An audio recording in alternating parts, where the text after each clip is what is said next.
zaman bagi saya.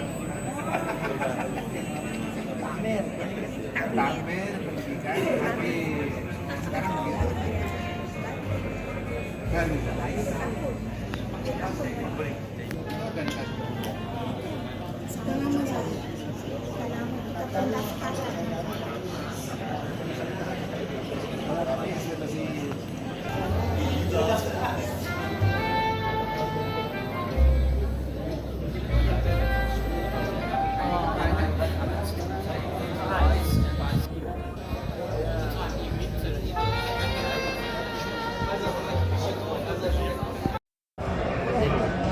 jauh-jauh langsung ke Brunei, tiba-tiba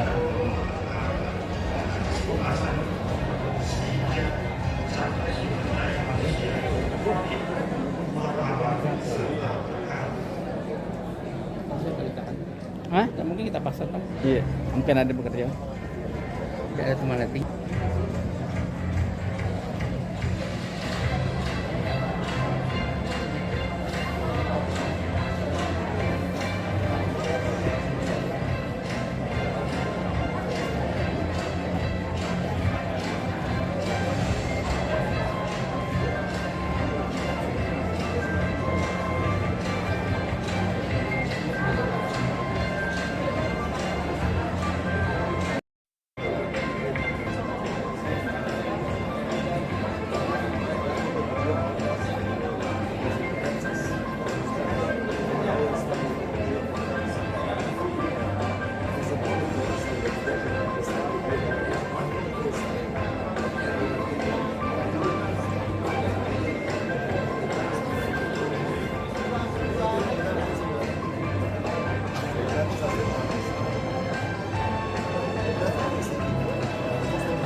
Tindakan pengajaran bisa.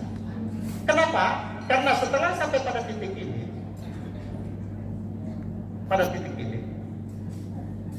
maka kita berbicara fungsi manajemen di sini. Jadi perbaiki dunia dalammu dulu, baru Anda memimpin sesuatu atau melakukan sesuatu. So you change your mind first, change yourself first, then you change people. As a teacher, change you first, then you change your student. You maybe change your student if you do not change. Kira-kira begitu pemahamannya.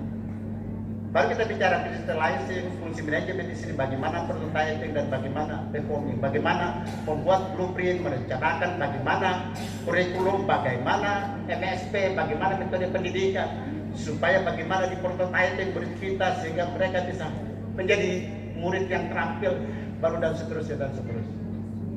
Next, semua berakhir. Level of listening. Pembantu saya itu punya staff. Kalau kita di dalam kantor itu begini. Ada, saya tidak mau sebut, ada namanya L. Itu orang lulusan S1, sarjana.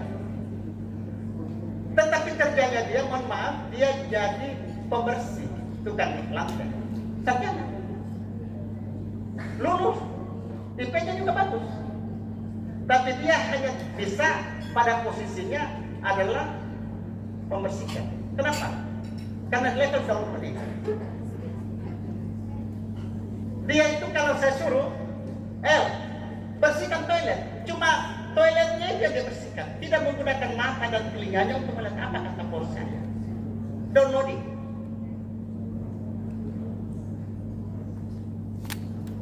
Ya, saya masuk ke toilet lagi, saya tanya, kenapa lantainya belum ada bersihkan? Siap, dibersihkan kan? Setelah itu, kenapa dindingnya belum dibersihkan? Baru dibersihkan lagi. Jadi, memang satu, tetapi belum menggunakan mata dan telinga untuk melihat. Itu downloading. Yang kedua adalah seeing. Biasanya di start kita di kantor, ada orang yang cuma melihat job description. Seeing namanya, melihat dengan mata segarnya. Oh, oke, tugas saya. Misalkan Pak Rektor yang dulu, contoh.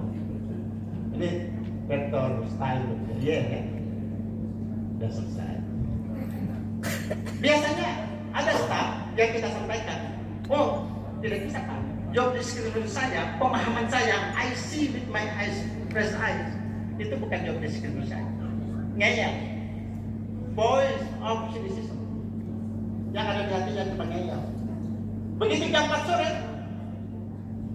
tidak ada peduli siapapun. Itu masih pada level 2, namanya si.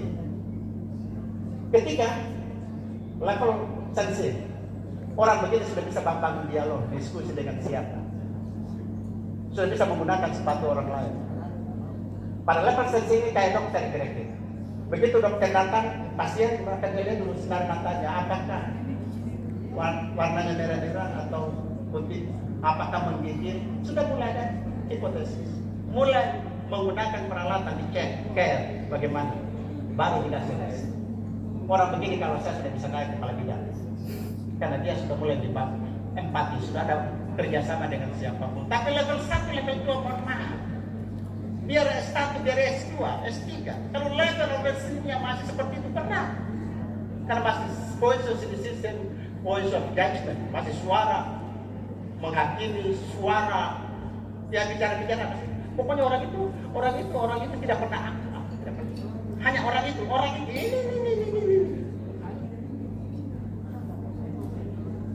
Yang terakhir adalah processing. Saya katakan tadi, level open will, memaafkan, bersyukur, innalillahi letting go, letting come, dan seterusnya.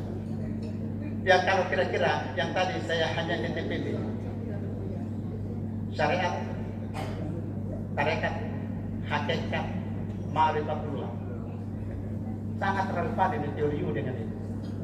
Saya tidak ingin bicara ini sebetulnya. Tapi setelah saya pelajari dia itu kurang lebih 1,5 tahun. Pada akhirnya, Bapak Ibu sekalian, pada level spiritual tertinggi, ternyata pemahaman ini milik kita semua. Agama Islam, Buddha, Hindu, semuanya pada level spiritual tinggi. Karena kalau kita kembali ke syariat lahiriah, banyak istilah saya tangkap, saya cari-cari di referen. Tarekat itu jalan batin, hakikat itu kebenaran batin, syariat itu adalah mengenal diri dan Tuhan. Sudah tahu di sini. Kalau journey, sebuah kehidupan, perjalanan yang panjang sekali.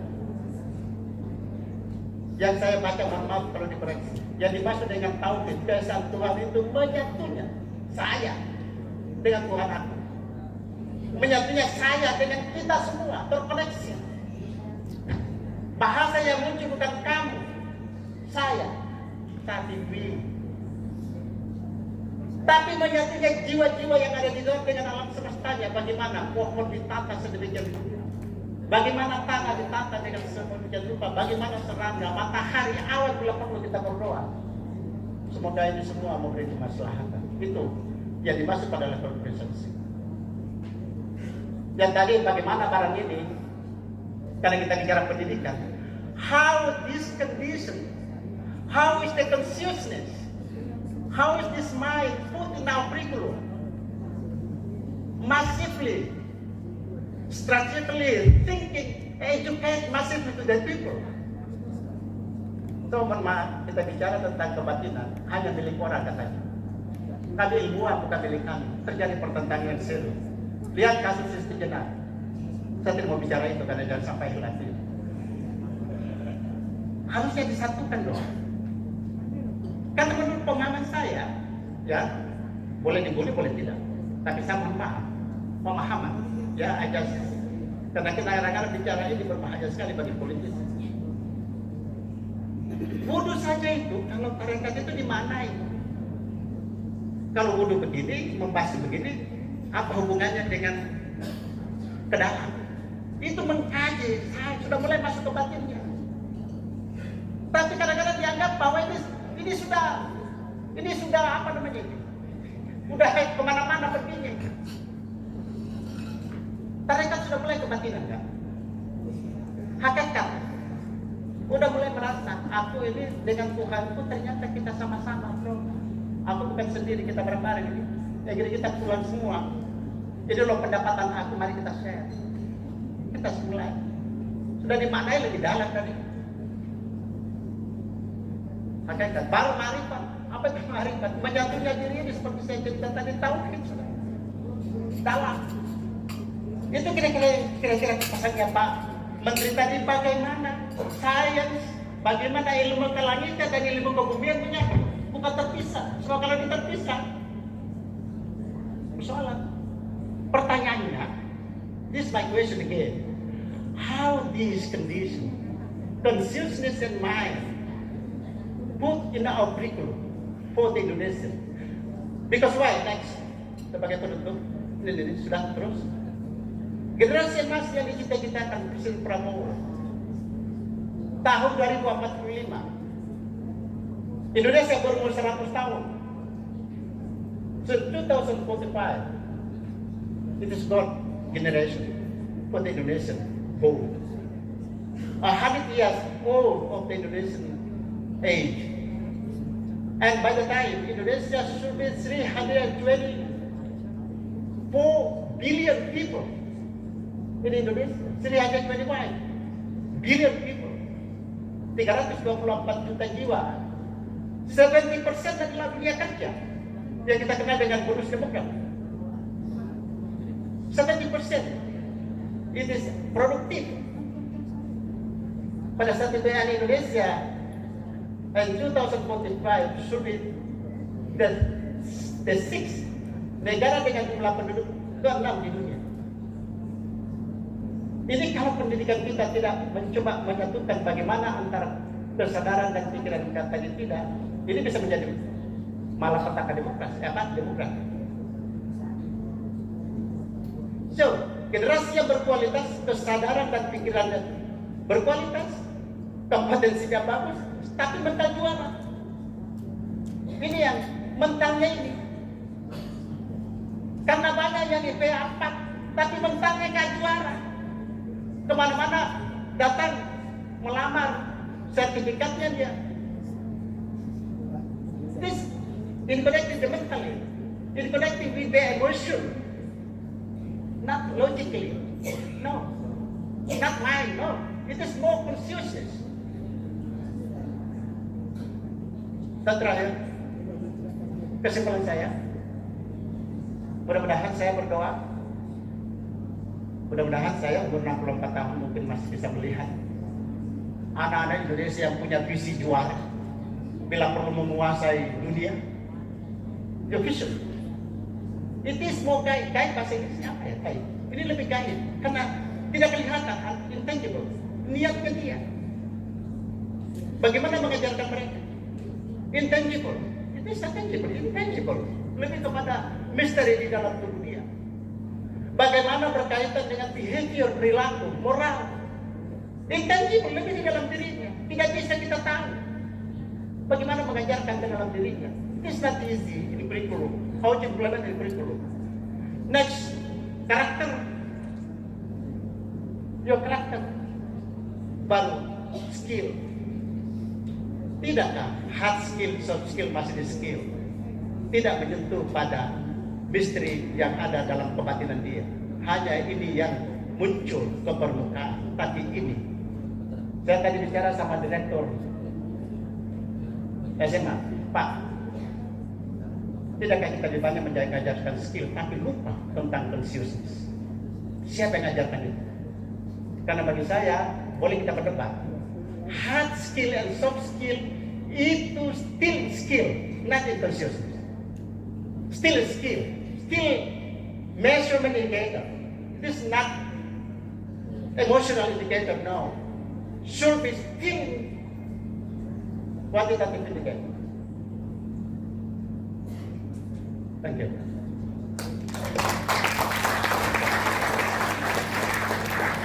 Thank you very much. This is a really great speech from the Vice Governor.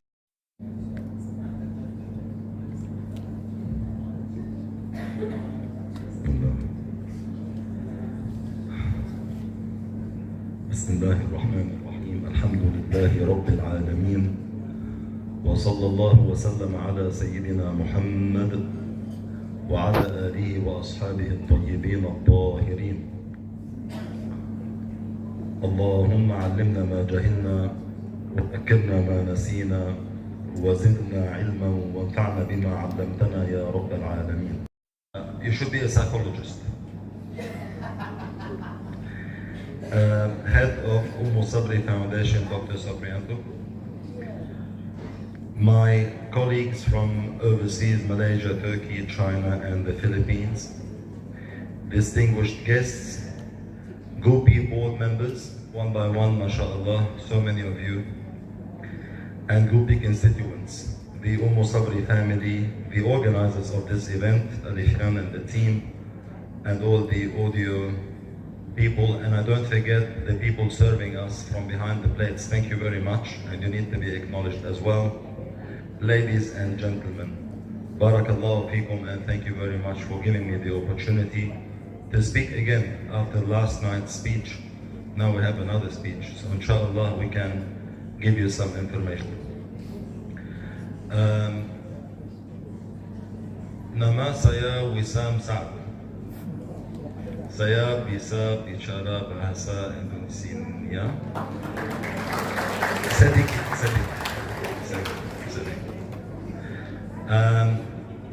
Saya berasal dari Lebanon. Waktu ini dan 32 tahun dari Melbourne, Australia, Sydney. That's all I have for you for now. So, all right. Thank you very much. So let's start with the presentation for today. And I was asked to talk about the digitized school environment and the AI. Yes. And the AI, the big data,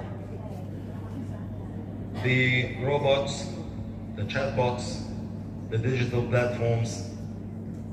There is so much that is happening around us and we need to be aware. Let me make one thing very, very clear. We need that technology and we need to master it. What we don't need is to get lost in it and lose who we are through it.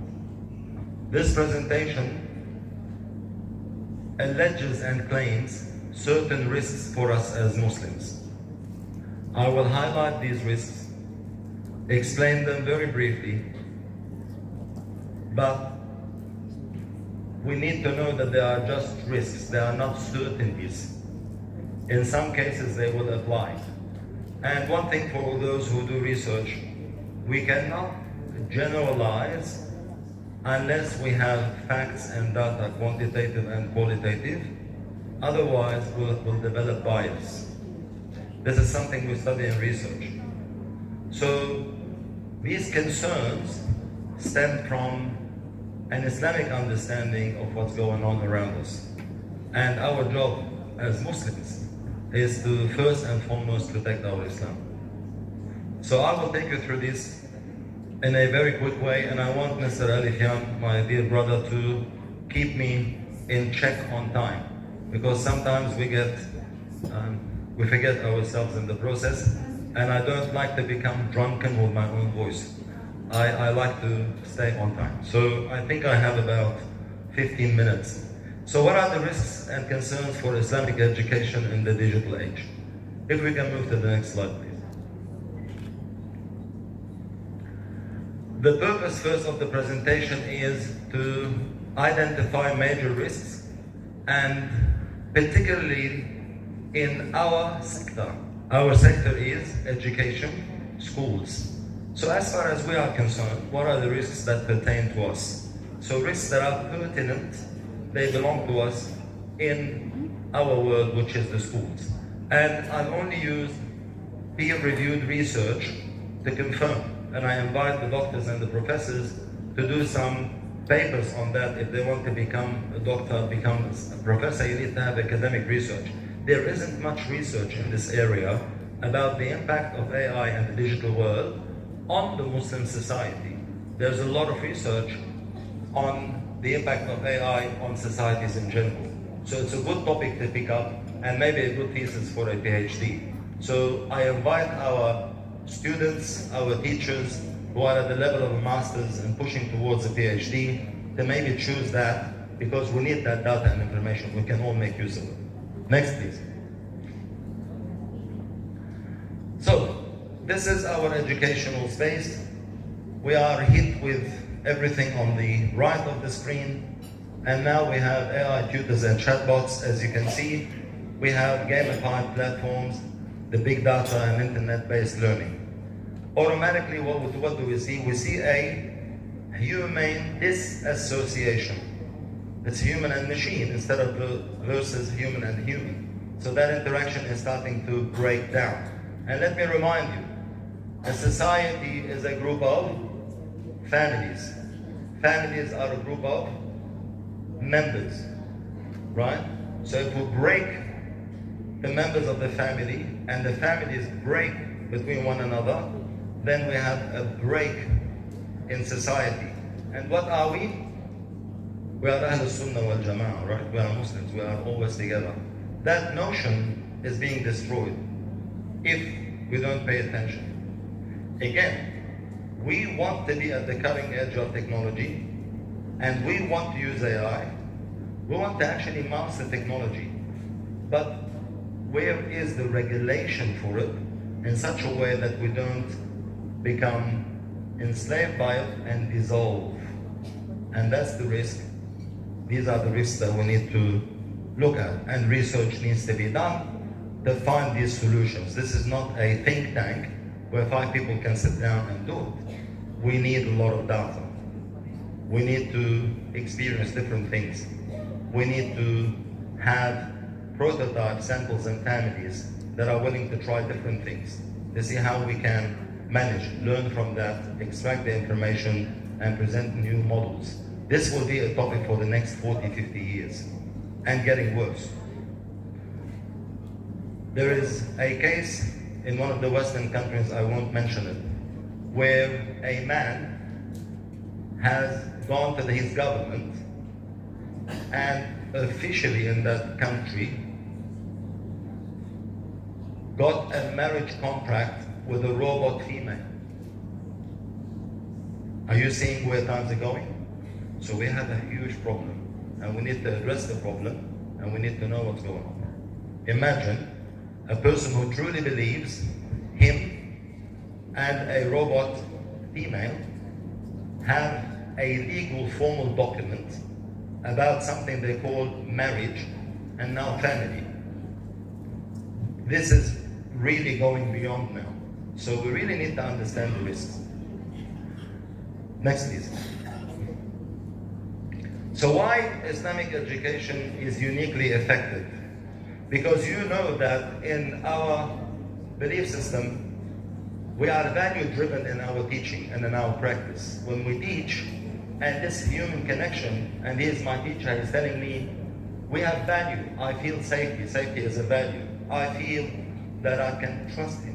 We talk about trust, and we talk about honesty, and we talk about كبروا كبروا كما قال رسول الله صلى الله عليه وسلم, so I could pay him respect because he's older than me. And then he tells me what I did was wrong. We are value-based in our teaching. So when you remove values, you've already killed now another part of who we are. And this is also a problem if we don't pay attention to how we're using technology of today. We stress Iman.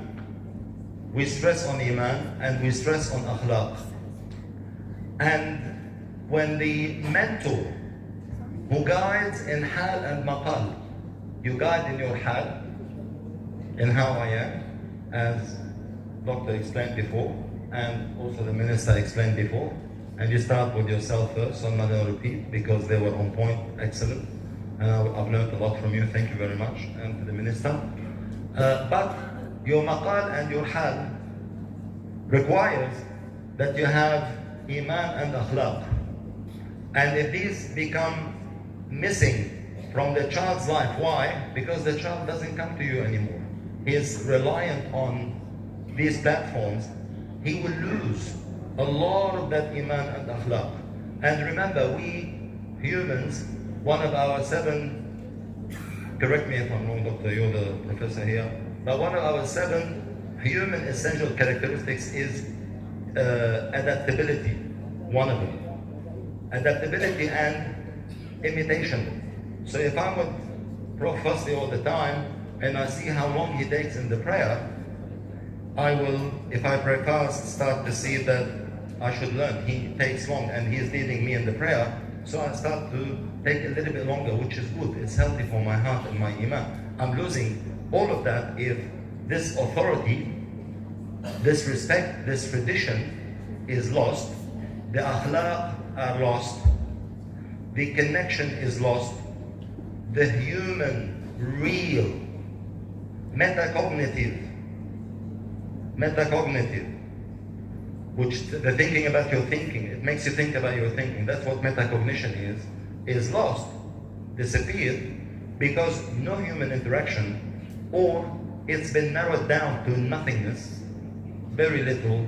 We have a massive problem that I will present to you on the next slide, please. So risk number 1, there is a cultural misalignment. I'm going to go through these very quickly because I'm not here, as I said, to talk a lot. I think you are all, mashallah, there's a lot of skill capital in the room. If we count all our degrees, we would need a big room to put everything in there. So I'm not here to teach anyone. I'm here to share with you what I believe as a principle of 26 years and what we've seen in our schools, and we are facing these problems as well. So, we have instant gratification. The child now quickly can access a relationship with an AI female. Before, a child, going back 40 years ago, if he loves a girl or the girl loves a boy, they wouldn't dare talk to each other, and they will understand the value of loving, because it takes so long to become married to this woman that you love, or this woman to become married to this man. Now, because of instant gratification, he can have 50, 100 friends who act and speak like a real person. If it's a she, for the he, or if it's a he, for the she. And because of that, the value of meeting a real person and really getting to know someone has lost its sacred value. It was really important. You know, going back when I was young, at 8 years of age, and I liked someone in the next classroom, and I liked one girl in the classroom, I wouldn't dare talk to her. You know, I would go and walk and think, oh, if I can see her in the playground, because it meant a lot to me. I was little and you couldn't do anything. Your mom and dad would say, oh, don't do this, right? Now, the value of finding a person that you and them can build the institution of marriage because of self and instant gratification is a big problem. That's only one example. I can give you a million examples, but there's no time. Individualism. Before, if we are one family of 6 brothers, my problem is their problem, and their problem is my problem. Now my problem is my problem, and your problem is your problem, and I am, because I lost respect to the authority, I don't see the authority, mom, dad, teacher, sheikh, alim. I'm going now to the AI, and he is my new authority. That history and heritage and legacy of my granddad, who's 75 and I'm 15, means nothing now. It's all flushed in the drain. Because I'm not going to go to my granddad at 15. I'm going to ask ChatGPT. And that is a big problem. We've lost a lot. Entertainment norms. A child used to always like to go with dad. Please take me with you, because I want to go to uncle with you, when you all sit down, and they used to sit on the side and watch the older people. Now you pay him money and you say, come out of your room and sit with me, and say, I don't want to sit with you. You have to ask permission. Please, son, can I see you? That's dangerous. That's not healthy. We have to understand what's going on. Next slide, please. Gradual erosion of values. When the mother keeps teaching her daughter to cover her aura, but she sees always on the internet and on TV, everybody not covering their aura. What's the value of flesh? Almost nothing. So they start daring. Make the hijab a little bit lighter, make the clothes a little bit tighter. And the boys. Instead of seeing the older generation and how they're dressed. Now they're changing their norms. So we're losing tradition. And when you lose tradition, you lose the inside, you lose the outside, what's left of us? It's just a symbol. Normalization of non-Islamic norms and the loss of haya. Next, please. AI answering fiqh questions. Why do we have all these universities of Shara, of religion? The mosques, are they now more filled or less filled if you go back 20 years ago? When people can ask AI and get fiqh mas'ala and they don't have usul al-din, and they didn't study the personal obligatory knowledge, they don't know what a sharat is, what a rukn is. They don't know. They don't know the madahib, the difference between Shafi'i and Hanafi, and Maliki and Hanbali. They have no idea what aqidah is, and the difference between the Ash'ari school and the Maturidi school. These are algorithms that are already there. The algorithm that is already there is there based on someone's input of a particular data, so it's not necessarily the right answer. And if you ask AI itself, it will tell you, or the internet, this is what has been input in us. It's not a shit, it's not a human being. But the kids like it because of instant gratification. They get answers like that. No usul framework, and obviously there's now an authority clash and confusion. Why? Because now the child, we said to him, oh, please come and sit with us. This is the sheikh of the suburb and the village and the imam in our masjid. Why should he put any value on it? I'll just go to my room, ask AI about something if I'm interested in the deen, in religion. So we gotta be careful. We have to regulate. Next, please. Inaccurate interpretations, lack of context, and obviously conflicting rulings, which what we just covered now. Next. I'm trying to save you time. Now, through addiction, and the minister touched on this from what I can pick up from what he was saying, I can understand a lot more than I can speak now in Bahasa, Indonesia. But the kids, a lot of them are committing suicide. Those who stick to the screens for a long time, and they really think the lines have been blurred between what is real and what is perceived. And because they sit on those games, and with games particularly, or living within the world of AI and having a whole community and an identity that you and I as parents don't know it about our children, this is becoming a big problem. And a lot of kids, we see they are missing salah. And they say, no, I will pray all of them qada at the end of the day. So, community is deteriorating. We've got to be careful of that. Screen addiction and reduced Quran engagement. We talked about tafakkur and tadabbur. Where is tafakkur and tadabbur? How? When you are the slave of the AI and the machine. So you have to be careful, and you have to, in my view, I'll remind you of the ayah. قال الله تعالى إن الذين يحبون أن تشيع الفاحشة في الذين آمنوا لهم عذاب أليم في الدنيا والآخرة والله يعلم وأنتم لا تعلمون. Those who promote evil amongst the people or facilitate evil amongst the people. راجع البيضاوي والبغوي تفسير الخازن كذلك. Those who promote and push for evil amongst people, not physically, passively, not doing anything, letting your children be, that's promotion of evil. لهم عذاب أليم في الدنيا والآخرة. Allah warns us that they will be punished. والله يعلم وأنتم لا تعلمون. And Allah Ta'ala knows and we don't. So we gotta be careful. When I say this, I quiver inside. I shake because it's real. There will be the judgment. I'm going to be answered by my children and the people in my care. We really should be careful. Next, please. Reduced reflection, short attention span. Doctor, you covered this. There's no focus. There's a very short attention span. And they have preference for stimulation. Why? Because stimulation is like smoking. It's like alcohol. It's an addiction. If you become stimulated with something, you always seek it. And because of that focus, the head hidden, the here, head and hidden that we spoke about and the minister spoke about, the bloom,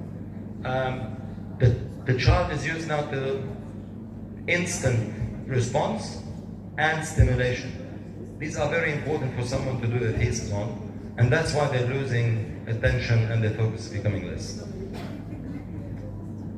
Next. There's no peer interaction. They don't have real friends. They are strange. They like to be alone and withdrawn. AI dependence and weakened ummah as a result. Now, let me tell you about the woken society and individualism. Individualism started in the 60s. It then became woke society. Woke society, you say, and that's because of too much screen time and the scrolling society of today. You just said something normal. Would you like to sit here? I'm giving you a real example. Why was I sitting wrong? Should I not sit? If I sit, is there going to be say, oh, I didn't say anything. I'm just saying, do you want to sit here? And now they throw at you 3, 4, 5, 6, 7, 8, 9, 10, objections.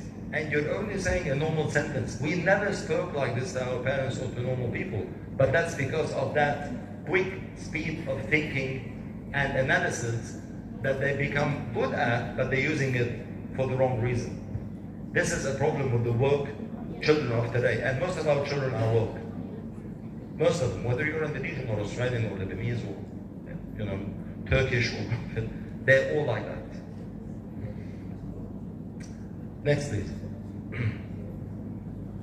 Of course, with this comes less respect for teachers, and the learning becomes very transactional, not real, no deep learning. Right?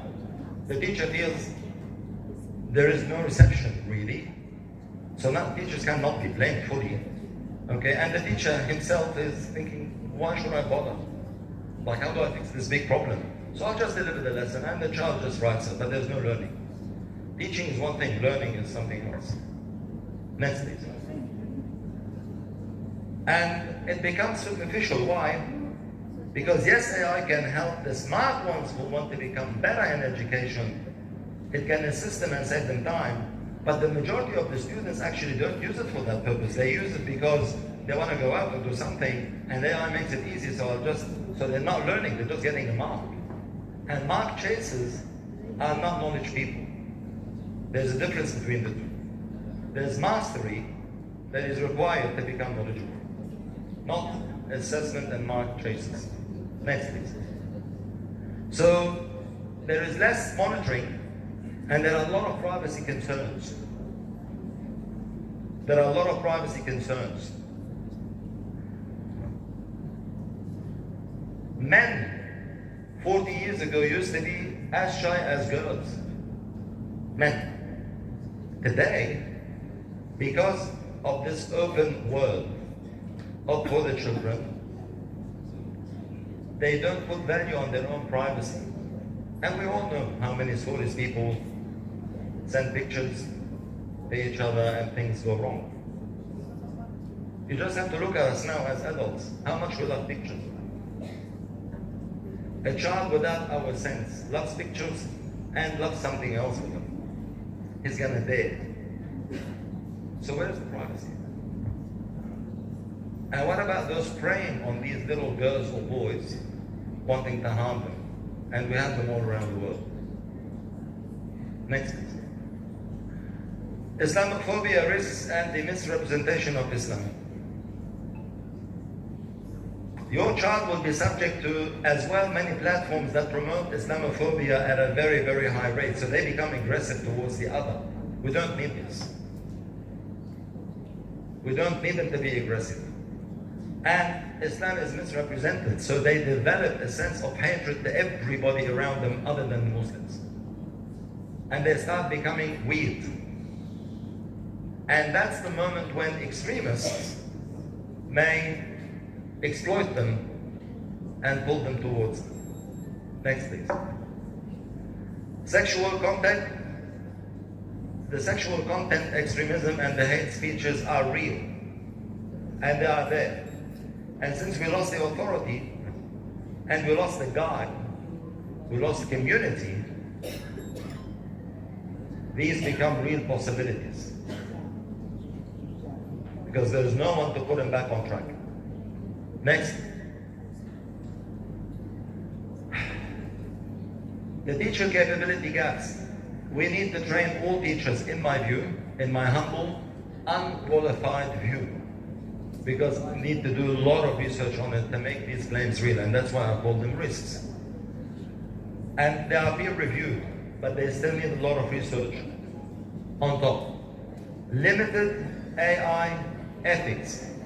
Now in our school, we have an AI ethical policy. We have a policy. We started with a policy, and it requires a procedure as well. And the platform dependency, teachers don't know what these two things are. And the teachers, we find some of them are using these platforms. And again, it's a problem. Next, please. So what are the institutional risks?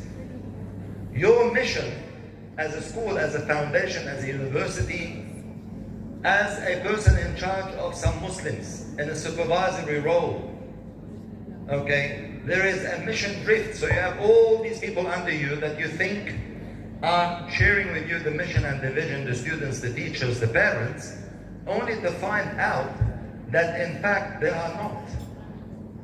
The students are different than what the school is wanting for them. The teachers are themselves infected by it, and they have changed. And they are not supportive of the values and the mission and vision of the school. And because of that, your problem is compounded and amplified. And of course, the worst is the loss of the Islamic identity as a result of all of the above. Again, it doesn't mean that this is happening in every home, in every institution, in every place. But these are risks if we let loose of the development of AI and the digital world. We will have these as problems, not risks. Now I call them risks. And I know of families who don't have any of these problems, and they are top in everything digital. So I'm not making the claim, I'm not making the claim that this is a problem every way, every time, and we cannot solve it. No, I'm saying these are risks, but they are real. They are really true. They are happening. Next. Academic consensus is what? What is the academic consensus from the peer-reviewed literature? Is that the ethical risks that I mentioned are widely acknowledged in the academic world, in our world. Academia, the world today of academia, acknowledges these risks. They approve that there are risks. That's number one. And number two, faith-based education is vulnerable. I'm not talking about Islam only. Everything called faith is now at risk, is vulnerable due to this digitized world we live in. Next. The conclusion is the risks are systemic. What does it mean systemic? It affects all of us. It's not a single standalone case of a risk. These are systemic risks. And technology must be value governed. If it's not regulated and value governed, we have a problem. Next. These are the words that I picked up as losses, and I wanted to have a good look at them. It's my last slide. Have a good look at these words, because I want to ask you a question. At the end, if you look at these words, all of them, I'm going to ask you a question after you look at these words. Let's read them together, quickly. We have the Iman, Akhlaq, Adab, authority, values, knowledge. community conservatism, identity, privacy, patience, reflection, attention, shyness, hard work, culture, fatwa, immunity from Western ideologies. All these have been counted as the loss. If people are left to the digital world, they lose all this. Now this is the question I want to ask you. If our children lose all this, what's left of them as a Muslim?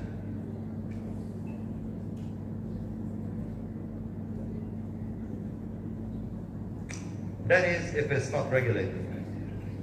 Next, please. These are the references, and you are free to check them. Next, please. Thank you very much. I hope I didn't take too much time. How much time? How many minutes? How many? 30? I thought I was doing better than that. I'm 30 minutes. I owe you 10 minutes. I'm really sorry. Assalamu alaikum.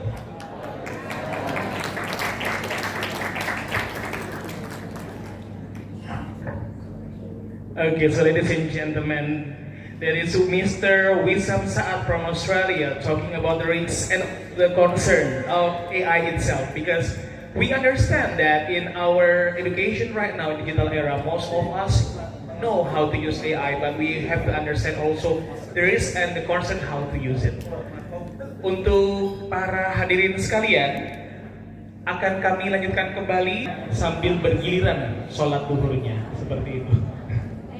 Ya, mungkin ada yang ingin sholat dulu atau ada yang ingin makan siang dulu, kami persilahkan. Setelah itu akan kita mulai lagi di pukul 12.30. Pukul 12.30 akan kita mulai lagi untuk pembicara yang selanjutnya, yang masih ada pembicara dari Turki, dari Cina, dari Filipina, dari Malaysia, dan juga dari Indonesia. All our schools and in all our classes now, and digitized through EBA and became a mass movement with the spirit of Technofest. The primary goal of this model is to ensure equality of opportunity by removing geographical barriers and to equip younger generations with the vision of National Technology Initiative. These are the technological devices mostly used in Turkey. I want to show you this table. According to the categories, Turkish educators mostly choose these platforms and these tools in Turkey. Yes, EBA in Turkey is very important, and it served as a lifeline of education, especially during the pandemic, and extending the borders of the classroom into homes through live lessons, features, and supported AI-supported recommendation systems.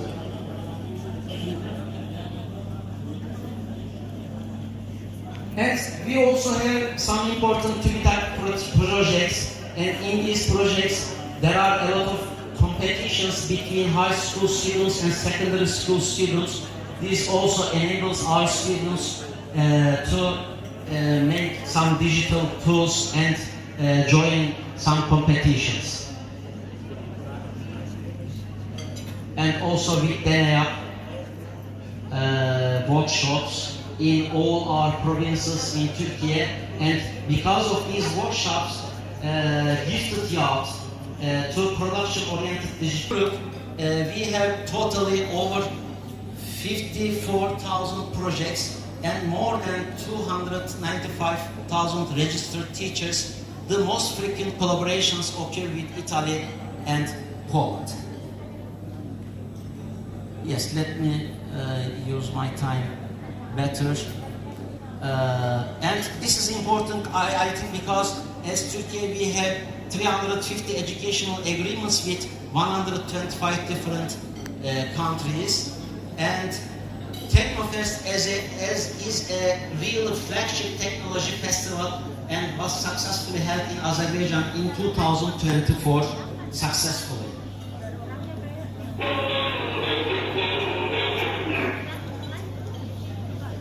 Now, here is a song lastly. Our children is singing a song, and in the song they say that they are counting new technology devices produced by Turkey. Untuk mendapat kerja. Adakah pendidikan ini untuk menjadi manusia yang baik, yang beradab? Jadi kita perlu tanya apa tujuan pendidikan. Ayat ini, Bismillahirrahmanirrahim. Laqad khalaqnal insana fi ahsani taqwim. Summa radadna wasfala safilin. Ayat ini surah At-Tin ayat 4 dan 5. Dalam teori AI ada namanya teori singularity. Teori singularity mengatakan bahawa satu peringkat, it come one stage where AI will supersede human being. Satu peringkat di mana artificial intelligence akan mengatasi pemikiran manusia. Saya mengatakan ini tidak akan berlaku. It won't happen. Why? Because Al-Quran Allah SWT telah mengatakan, laqad khalaqnal insana fi ahsani taqwim. Allah menciptakan kita sebaik-baik kejadian. Kalau kita sudah menjadi sebaik-baik kejadian, tidak ada lagi kejadian yang lebih baik daripada kita. Tetapi summa radadna wasfala safilin, dan kita akan menjadi seteruk-teruk kejadian juga. Kerana apa? Ini ayat dijawab oleh surah Asy-Syam ayat 7 hingga 10. Saya nak kalau kita fokus ayat 9 dan 10 saja. Bismillahirrahmanirrahim. Qad aflaha man zakkaha wa qad khaba man dassaha. Ia menjadi baik dan buruknya kerana jiwanya itu. Qalbun salim, hati jantungnya itu. Baik buruknya itu kerana kita membersihkannya. We purify ourselves. Kita bersihkan jiwa jantung kita itu. Sebab itu kalau dalam bahasa Inggeris kita kata please pay attention. Dalam bahasa Melayu dan bahasa Indonesia kita bilang apa ya? Please pay attention. Ibu, please pay attention. Please pay attention. Kalau bahasa Melayu, bahasa Indonesia bilang apa? Tolong beri perhatian. You may look at me, you may listen to me, but your heart is somewhere else. Give me your heart. Beri hati kamu kepada saya. Kalau kita mau bicara soal please be careful. Please be careful. Kalau ibu itu mengandung anaknya, bila ada denyutan jantung itu, itulah tanda kelahirannya, tanda kehamilannya. Jadi jantung itu paling penting. The hardware is important. Kita ada mesin ya. We have the machine. This is hardware. Hardware ini tidak boleh bergerak atau dioperasi without the software. Who develop hardware and software? Is the peopleware. You and me, system developer. Tapi dalam peopleware itu paling pentingnya hardware, walaupun saling. Jadi yang paling penting kita hendak mendidik adalah mendidik jantung jiwa kita. Walaupun saling itu baik. Jadi saya ada dalam 20 minit ya. Ini sudah slide pertama. Ini surah Al-Alaq. Ayat pertama yang diturunkan oleh Allah SWT kepada Rasulullah SAW. Ayat ini Allah meminta Rasulnya Nabi Muhammad SAW untuk membaca dengan nama Allahnya, nama Iqra bismi rabbikal ladzi khalaq. Bacalah dengan nama Tuhan kamu yang menciptakan. Dan di sini juga Allah mengajar kita alladzi 'allama bil qalam 'allama insana ma lam ya'lam. Nah, kita menggunakan kalam ini untuk apa ya? Ini kalam. Kalam ini untuk tulis. Selain pada tulis, kita simpan ilmunya.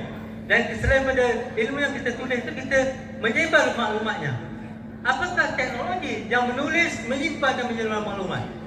Komputer, smartphone, it can be AI, any technology that to write and store and share knowledge is al-qalam technology. Tapi kita kena baca dengan nama Allah yang menciptakan. Ini the prerequisite. We can use this technology, but with the name of God, the one who created us.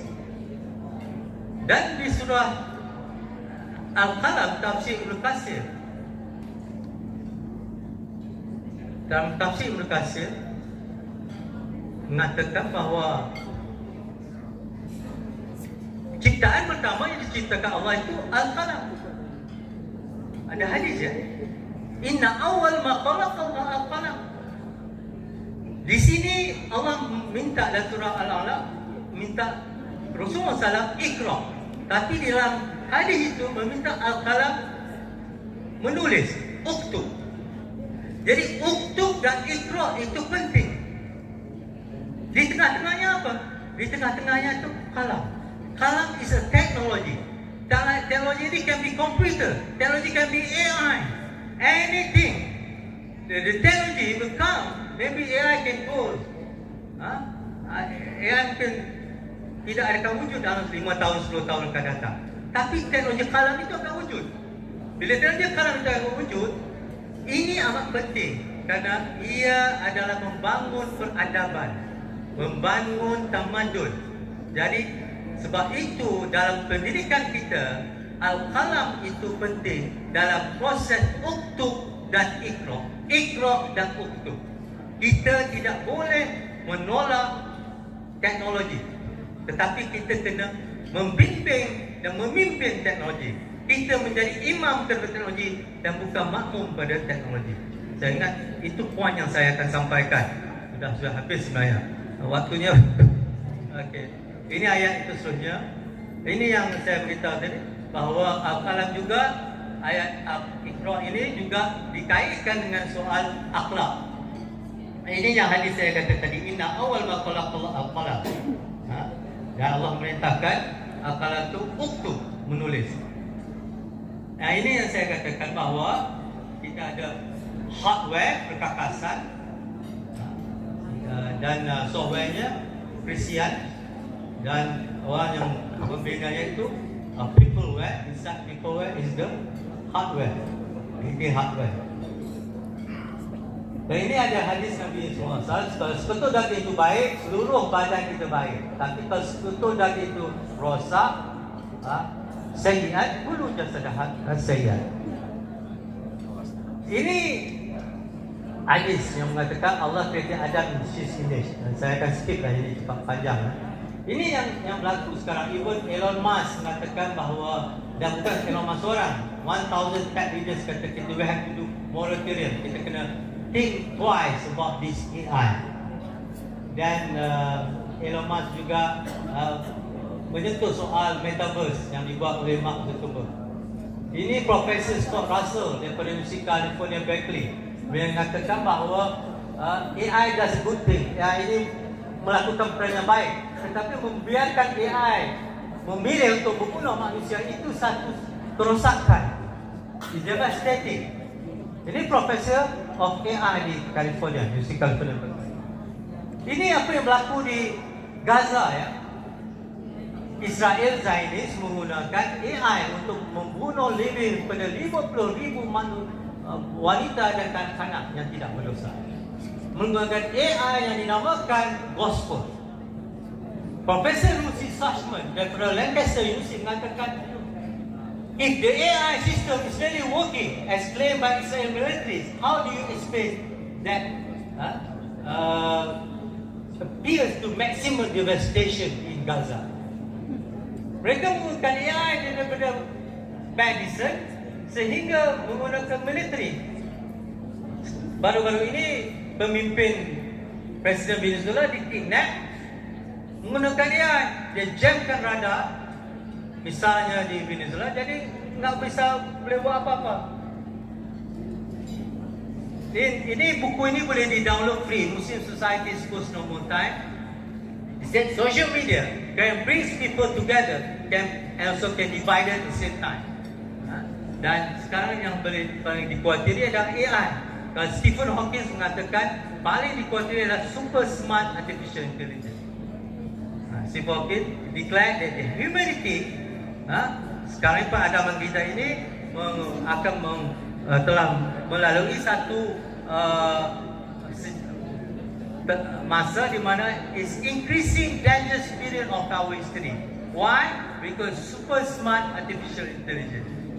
Issues of social justice, keadaan social justice, keadaan income disparity, unemployment, environmental cultural destruction are perhaps more acute in our Muslim society to compare other societies. Ini yang dikatakan post-normal time, di mana kita ada 3C dan 4S. Dengan dunia ini penuh teotik. Berlaku di Iran, berlaku di United States. Rakyat biasa, agencies. This is happen also in Iran. This full of chaotic, complex, and contradict. This post-truth, ini saya skip. This is 3C and 4S. Ini yang Malaysia, alhamdulillah kita langkah terus ke depan untuk establish faculty di UTM, dan ini Profesor Barendra from Leiden University. Beliau membuat research di Indonesia, di Malaysia dan Singapura, mengatakan bahawa Nusantara ini punyai potensi untuk memberi solution pada humanity. Ini Profesor Barendra. Dia buat research. Saya skip. Ini sebab AI education, I think sudah dibicarakan oleh speaker yang lain. Because time I'm given only 20 minutes, 20 minit. Saya akan sentuh yang agak unik saja. Ini Profesor tadi, Barendra. Ini Profesor Osman Maka. Kita glorify AI, artificial intelligence, tapi kita lupa pada paling penting, natural intelligence, kejelasan tabi'i. Kita glorify kejelasan kuatan, itu tidak asli. Yang aslinya natural intelligence, but the highest is prophetic intelligence. Ini yang saya nak kaitkan, prophetic intelligence and natural intelligence. 3 minit. Ini surah 6. Bagaimana, saya nak cerita sebab ada 3 minit saja. Bagaimana Nabi Sulaiman dan Nabi Daud, Prophet Sulaiman and Prophet David, understand, faham perbicaraan soal burung, semut, itu memerlukan natural intelligence dan juga prophetic intelligence. Ini burung hudhud terbang daripada Batu Muqaddis ke Yaman. Ini soal mixed reality, virtual reality, augmented reality, di mana Balqis dipindah teleporting daripada Yaman ke Batu Muqaddis. Cara fizikalnya, bukan suaranya saja, bukan videonya saja, tapi secara fizikalnya istana Balqis dipindahkan oleh alladhi ilmun minal kitab ke Batu Muqaddis. Itu teknologi yang telah wujud ketika Nabi Sulaiman AS. Ini komen dari Profesor Sumbaka dalam papernya The Clash of AI, Artificial Intelligence and Natural Intelligence with Impoverished Wisdom. Ini yang AI dari Sundry Practices. I'm running out of time. Kita worried about dehumanization, dependency of machine, algorithmic bias, ethical accountability, and the role of human conscience, fitrah in guiding AI use. Dalam AI ini ada 3 mazhab ya. Mazhab pertama memeluk AI dengan tiada soalan. Mazhab kedua menolak AI dengan beribu alasan. Dan satu mau pakai AI semaunya. Satu menolak AI dengan Berbagai alasan. Tapi saya memilih yang ketiga, penggunaan AI cara berhikmah. Ini yang saya rasa ini Madani, saya skip lah Madani.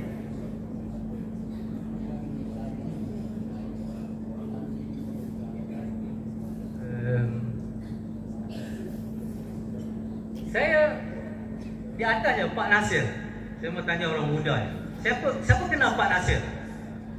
Orang muda, orang dewasa macam saya ini. Orang muda. Siapa itu Pak Nasir? Ini orang muda ya. Siapa orang Pak Nasir? Kenal siapa Pak Nasir? Bukan M Nasir ya. Pak Nasir. Pernah dengar nama Pak Nasir? Enggak. Okey, meja ini. Kenal Pak Nasir? Boleh Google. Pak Nasir, kenal? Enggak. Pak Nasir. Pak Nasir, ibunya. Pak Nasir. Memang rata-rata saya pergi ke Indonesia, Jakarta, di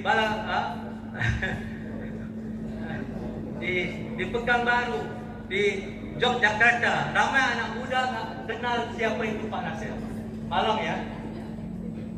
Pak Nasir ini Perdana Menteri Indonesia. Kenal? Nanti Google cari siapa itu Pak Nasir. Pemimpin yang tersohor. Sama dengan Pak Soekarno, Pak Hatta. Itu Pak Nasir. Beliau bilang dalam membina Indonesia jangan meruntuhkan manusia. He said this 50 years ago. Nowadays, Stephen Harris repeat the same thing. Stephen Harris said, while we are building the machine, we have been downgrading humanity. Ini yang kita khawatir. Kita memperindahkan mesin, kita memperlengkapkan perisian, tapi manusia itu runtuh. Anak muda sudah hilang kompasnya. Jadi ini yang perlu pendidikan yang asli. Itu yang saya mau tekankan. Saya semasa pun. Dan akhirnya kita daripada data, dalam saya bidang komputer, we begin with data, we process data menjadi information. Information that has value become knowledge. The highest knowledge is wisdom. When you have wisdom, you have compassion. Thompson said. I add one more character. When you have wisdom, you have merciful and compassionate. Who's the most merciful, most compassionate? Allah SWT. We're going to get closer to Him. If we don't do anything, we go back to the old Stone Age. But we should go to wisdom technology. The vision does not happen by itself automatically. It's created through our action in action. This by Professor Zianul Sadar. Anak muda akan lakukan semuanya. Sebab itu anak-anak muda kena beri perhatian ya. Please pay attention. Saya suka gemar kalau anak muda tidak beri perhatian ni. Saya ke belakang. Masa saya sudah habis. Tapi anak muda, this your time. The future is yours. You are our future leaders. Kalau kamu tidak bisa buat apa-apa, negara kita akan rosak.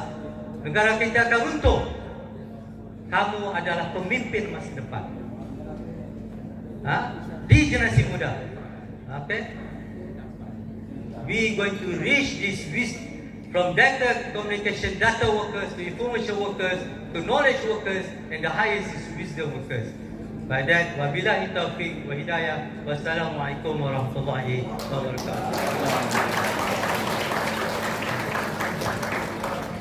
Okay, so thank you.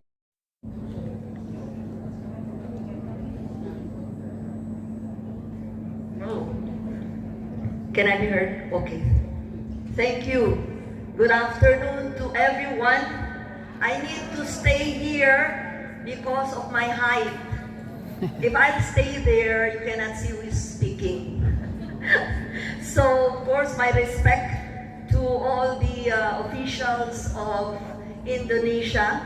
A while ago, we had here our secretary, Professor Abdul, and also to Dr. Fasil, thank you. And I'd like to also give due respect to the Vice Governor a while ago who has spoken here. for Kendari, you are very lucky. You have an official who is talking about how to improve education. It is my first time to hear a local government official, so congratulations. I really admire, because in our country, we seldom listen to political officials talking about how education can be improved. So you are, I repeat, you're lucky. I would also like, of course, to give respect to and greetings to the head of the foundation, this Ummusshabri Islamic School Foundation, Sir Supriyanto. Thank you for the MOA. No? Actually, our province had a MOA with them. And also to the IAIN Kindari School. I think the rector is here, Dr. Rosin Insawan. Thank you also for the memorandum of agreement that we had together. And a special greeting to somebody who is working in the Philippines. This is Sir Baron Hayat. Thank you for helping our Bangsamoro region to come up or improve madrasa education. To my fellow speakers, good afternoon, and to everyone, good afternoon. I hope to use my time according to what was set. I am the regional director. This is my 40 years in the Department of Education in the Philippines, but I had been teaching also in my early years in the secondary. In administration, I am 10 years. So first, I'd like to start with the greetings in our national dialect. Magandang hapon sa inyong lahat. Maganda. That is in Tagalog. And of course, in the Philippines, we use two national languages. It is Filipino and English. Now, I'd like to start with what our education system is now. My presentation is quite different from the presentation of the others, because I'd like to mention that in the Philippines, our curriculum is dynamic. I just belong to one region, but when it comes to curriculum, all regions will have to discuss together with our secretary how we can improve our curriculum. And for this administration of our president, next slide please. Okay. For this administration under our President Bongbong Marcos, we are guided with a 5-point agenda. And of course, our Secretary Sani, this is our guide, and this is the reason why we have to change our curriculum. We have to concentrate only on 5 things, not so many things. So first is high-performing teachers. In the Philippines, we believe in the ICT garbage in, garbage out. So the teachers are very important. Whatever they do in the classroom, that is what will determine the kind of learners that we will be producing. And that is why there is a law right now signed by our President last September 2025, which allows teachers to promote themselves for as long as they perform and they go to school. They do not wait for natural vacancy. They can be promoted. They can promote themselves. And that makes our teacher perform, so that they will teach well. The second one is for the learners. For the other speakers, they have been talking about learners who have problem on physical and mental well-being. It's also a problem in the Philippines. And that is why one of the programs also would be how to stop bullying. physically as well as in social media. So we have a lot of programs.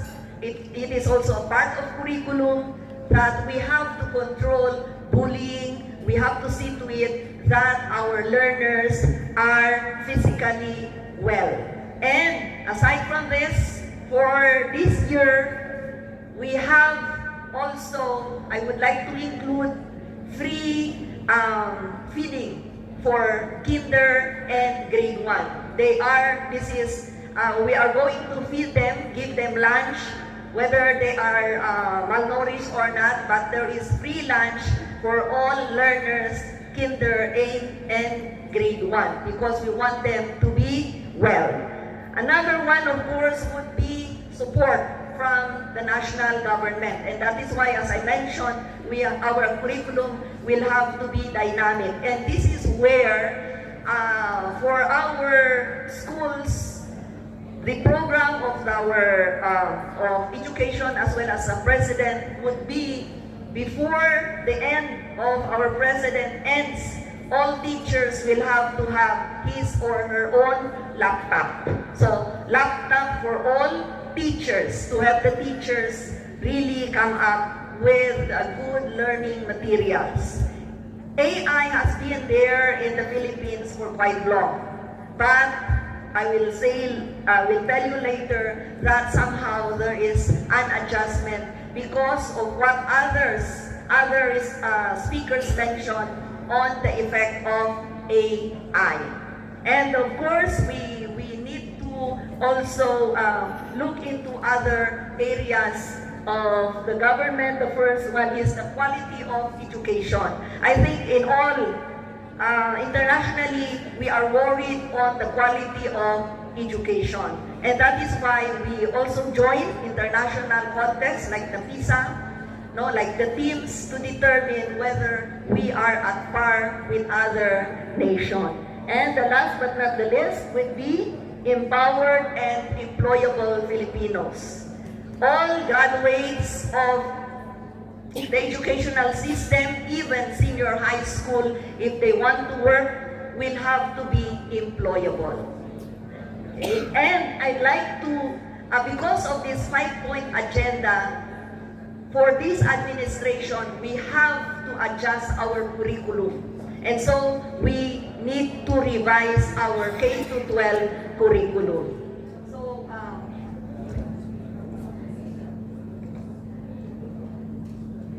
next slide, please. Oh, that's not the one. That's not the one.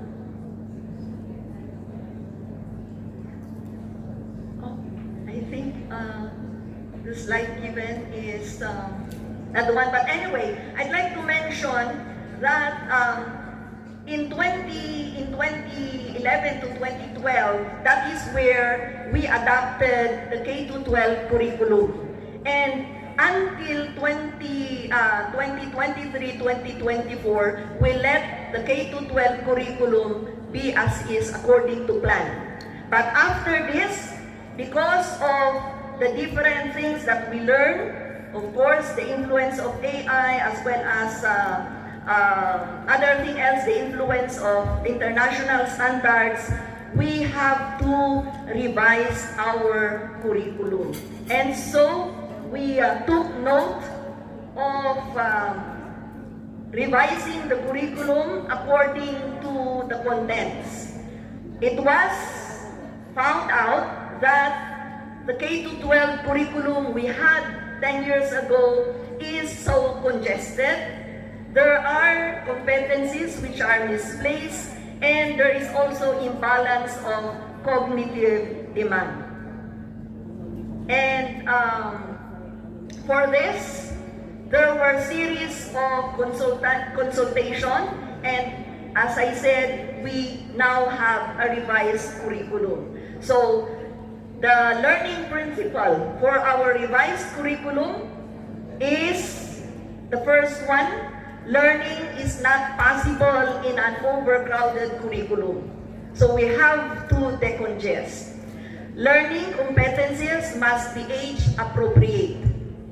While we believe in the effect of AI, wherein they can just search, we have to see to it that the competencies that we have should be based on age, should be age appropriate.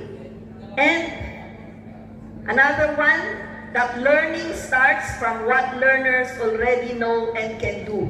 We do not believe in giving competencies which are too high for the learner. And the last but not the least, learning involves progression where more complex skills are built on foundational skills. And that is why, maybe you have seen in the news in the Philippines, our government spent in reading and numeracy.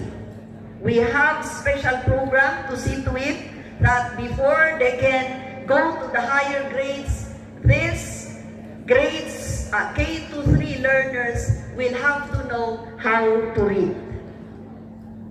I think I'm sorry the slides given to the Secretariat is not what I have, but I hope you can still follow me. And in our revised curriculum, we only have 5 subject area. The first one is language, that's English and Filipino. Another is reading and literacy, reading in Filipino as well as reading in English. The third one is mathematics. Also, we have embedded in reading and literacy, science. The fourth one is our subject on makabansa, love for our country. And the fifth, I saw this being presented, is values education or GMRC. So we only have 5 subject areas because we wanted to decongest. And under this, the foundational skills, we want learners who are healthy, resilient, and patriotic. The love for the country is very important as a Filipino. He has awareness and pride of his identity as well as her country's history, arts, and culture. That's why for me, I am proud to tell you that I belong to the indigenous peoples. We are not the majority in the Philippines, and I will always be proud to say that I belong to the indigenous peoples. And that is why I am wearing this, because this is one of those which are woven in our place. A learner who has knowledge and skills in fulfilling his or her duties as a responsible citizen, having the ability to contribute to the progress of his or her community and country as a whole. A responsible citizen. I do not mean we will not work in other countries, because we have Filipinos working in other countries. But what I mean is when Filipinos go to other countries, they should not forget being a Filipino. And that is why that is being emphasized in our subject, makabansa.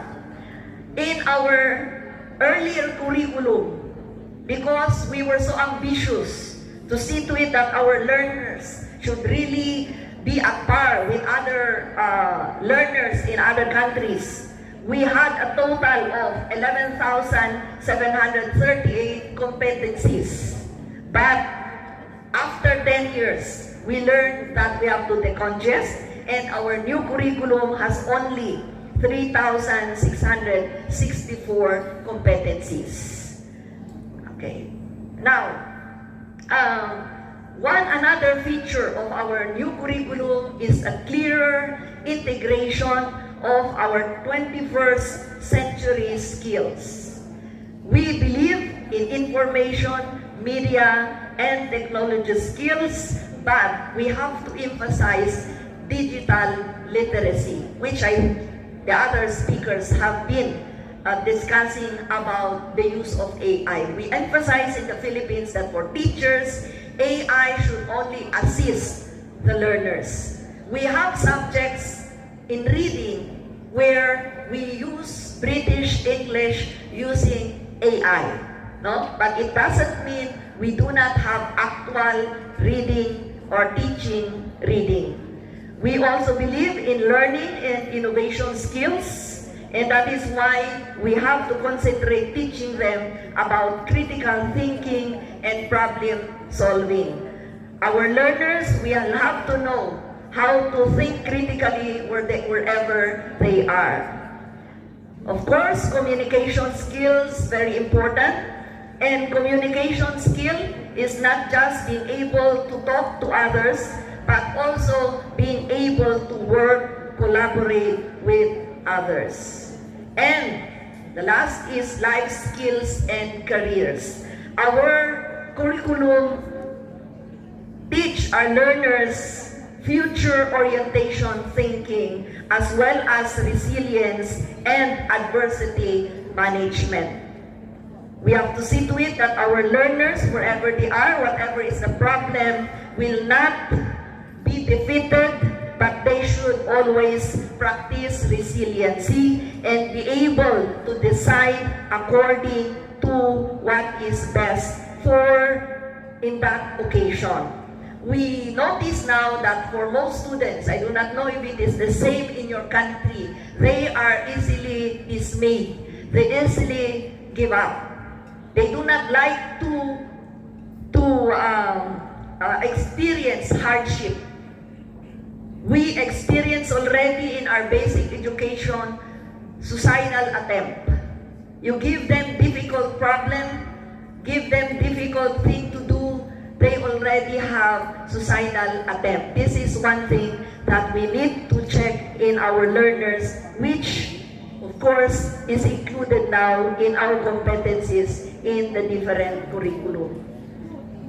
Another one, added subject is the intensified values education. It was discussed by other speakers that even if we are highly or we are good in technology, we use AI, we have to see to it that we keep our values. And in our country, this or GMRC or values education is now a separate learning area as per Republic Act 11476. If you will ask me, do we have madrasa education in the Philippines? Yes, but it is not a subject. What is being done in the Philippines in a regular school is, if the time is 8 o'clock, 7:30 to 8, the Muslim learners are in one classroom and they do madrasa education. In the region where I am, that is what we are trying to fix. Because what I would wish, and that is why we partner with Islamic schools, is what should be the competency that will be taught in grade 1 under madrasa education, under grade 2, grade 3. So it should not be the same. Because what's happening now is it could be the same.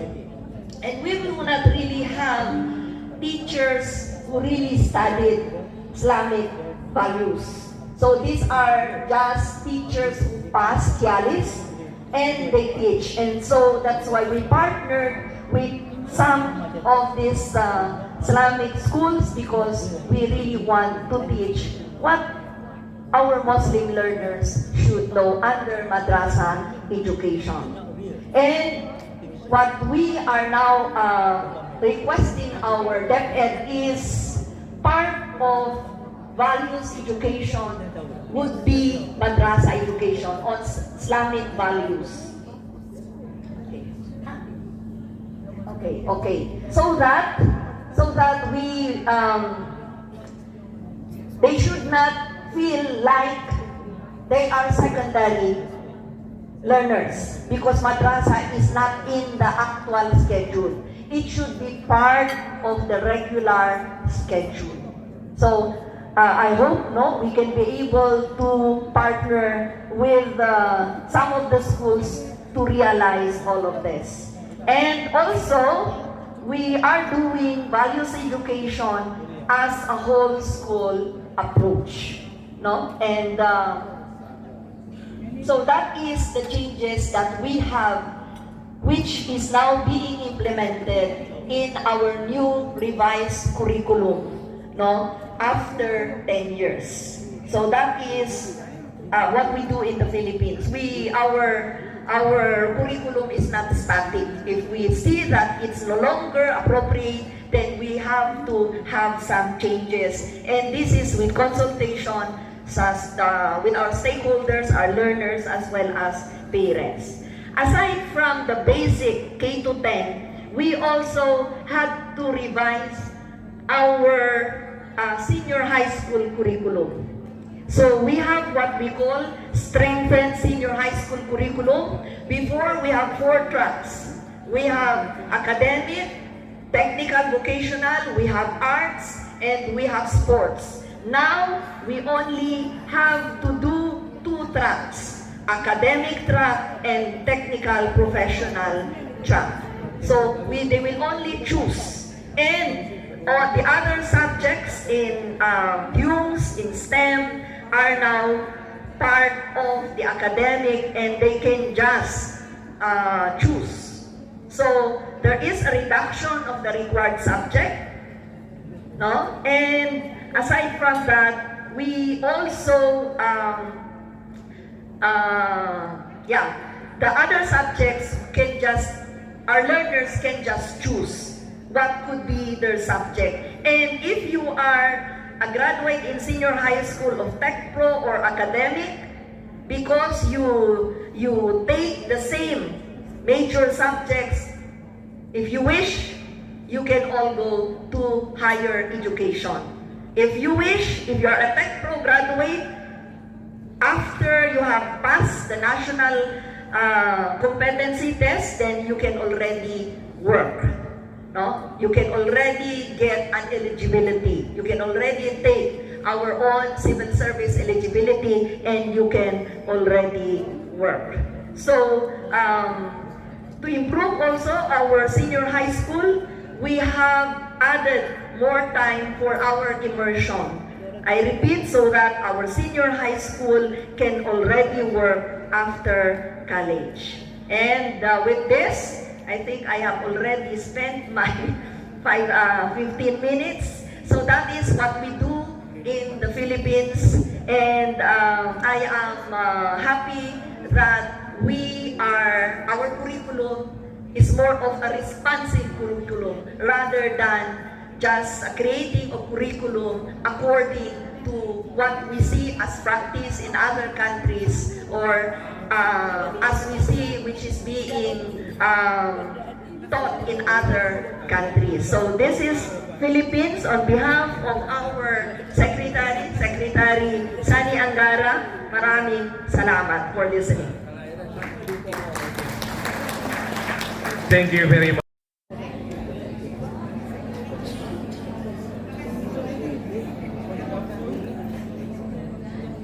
Good afternoon, distinguished governors, educators, colleagues, my friends, speakers, teachers, students, friends, ladies and gentlemen. It is a great honor for me to join this International Education Expo today with you here. To be honest, it is my very first time to be Indonesia, especially the city of Kendari. So last November, it is a great honor for us to organize a school trip for management team of Ummusshabri school. So that is the reason I got an invitation from them to be here to share the ideas with you here this afternoon. And before I give my presentation, I want to share an old Chinese saying from Confucius, which only 4 characters, 和而不同. In English, it means the same but different. We know that we're from different countries, we're from different cultures, but we share the similar vision for a better future a better world. Okay, so that is like a very old saying to talk about when you wanted to share or have conversations with people from other backgrounds. And what I wanted to say that because in China, especially in schools, even in universities, we don't talk about very much of religions. China's religious policy, China is a very big country, and we have 36 provinces with 56 nationalities, and we have also different religions, including Buddhism, Taoism, Islam, Christian, Catholics. So China's religious policy is quite open and quite tolerant. Everybody could have his own belief, but we just don't talk too much in the schools. So that's the story about China. And before, I would like to make a brief introduction of my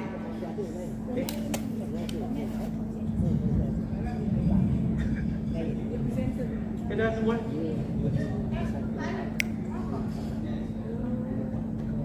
Okay. Oh, yeah.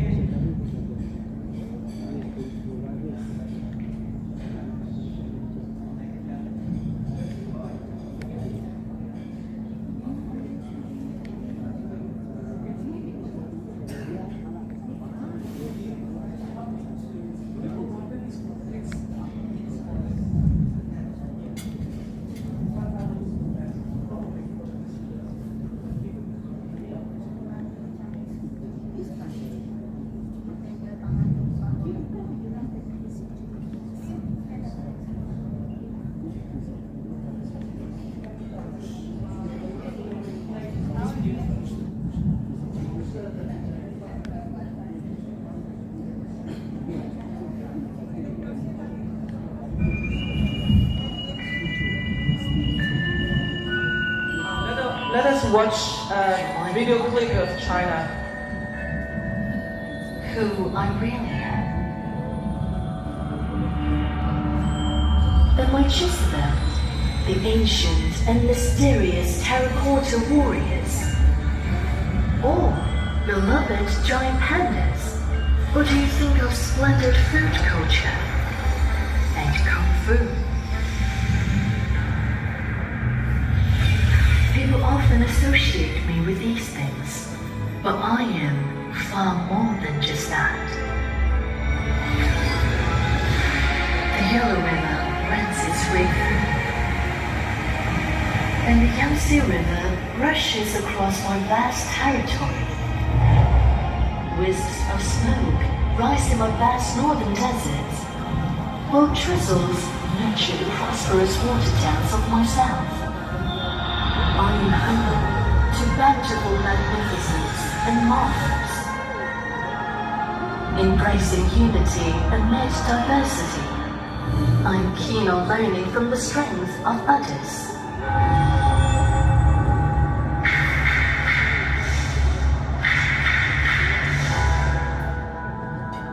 I have had my ups and downs.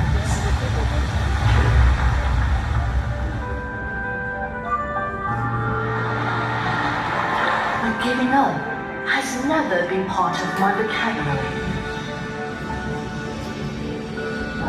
While passing on traditions, I have never ceased to make something new and forge ahead. I am both historical and contemporary. I belong both to the Chinese nation and the whole world. I believe that humanity and nature can live in harmony, and all living creatures can grow together. I advocate for the ceaseless pursuit of self-improvement and embracing the world with virtue. I shall hold dear the mission that the world is for everyone and pursue universal harmony.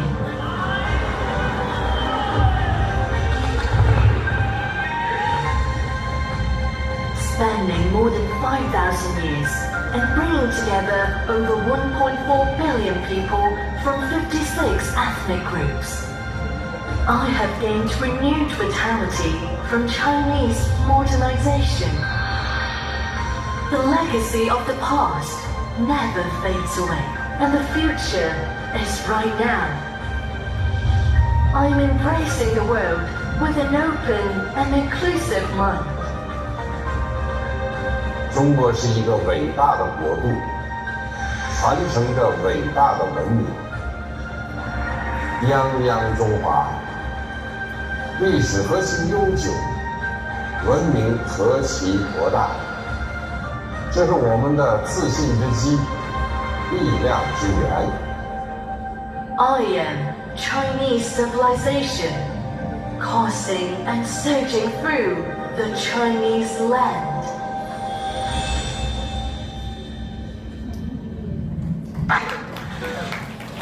Okay, here I would like to say welcome to China. And I also wanted to make a brief introduction of myself. I am a strategic partner of education group called Wise Prime in China, and I used to work as a university lecturer teaching English at the Zhejiang University of International Studies. Now I am also a industry mentor for university students at the university.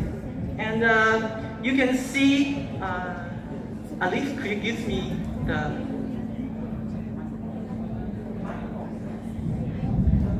microphone?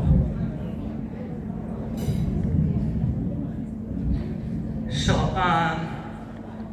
and after my teaching at the university, I held like a senior management in many leading education companies in China, including international education and education with technology.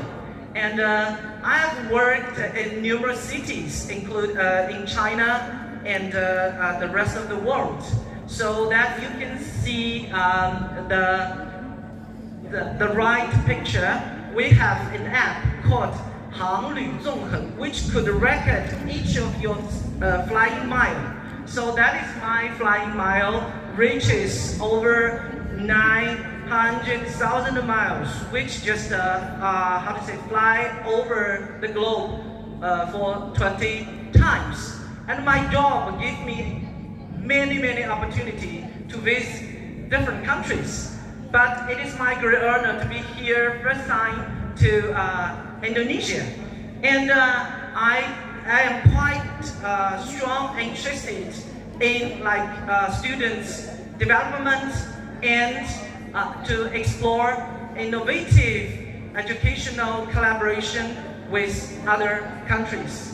And then this is our company, and our company is like a sub branch of China, one of China's top 500 enterprises, and our headquarters in Hangzhou. And this is our business scope of our business, and we have two cores.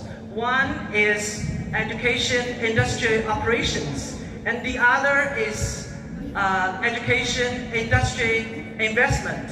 So we set up a special fund to make investment in start-up educational companies, especially with AI and technology, which could empower to education. And we have also our own school in a city called Jinhua in Zhejiang province, which starts from nursery center to senior high. It is like a 15-year comprehensive school. And besides our school, and we are also doing other business, educational business, including, you can see, competency-based education, which mainly focus on science and technology, reading, and international and domestic study tours. And we have all our own global learning centers in Hangzhou, and we also have 3 overseas operation centers in New York, Tokyo, and Seoul.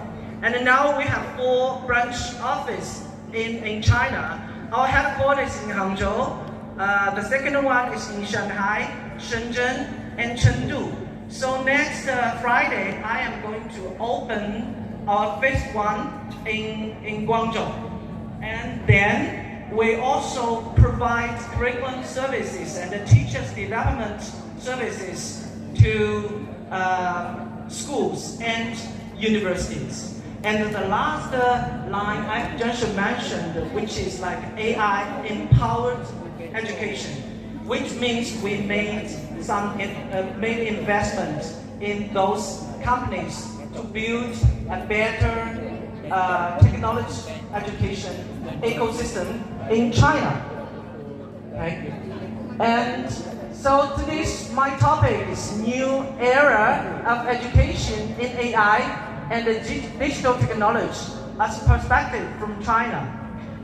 Which just like I bought this bati 2 days ago with the help from the teachers of Ummusshabri school, but I think it's not very traditional bati, but it is in modern designing, I think. So which quite fits this topic that I'm going to say, that China's perspective of like AI and digital education in the new era. Okay, and everyone knows, and the reason, I think one of the reasons why we're here today, we are talking about AI shaping life and AI shaping education. So why this topic matters? Because everyone knows that AI is like changing our life, changing our work, changing our study. So I think AI is like reshaping the learning worldwide. And under such concepts, education faces shared global challenges. But based on the contents of my previous lectures, they all talk about like values and the risks of AI in education. So I think in China, we also think technology should work with values together to build a better education in the new era. And here, I think we will also have the same problem here, especially for primary and secondary schools. That is, how do we educate children in an AI-driven future, but still while keeping education human and ethical? So let me just share about China. Before we're talking about China's approaches, we need to know China's context. China has one of the largest student population in the world. So education quality and equity is a very big challenge if you have that many students.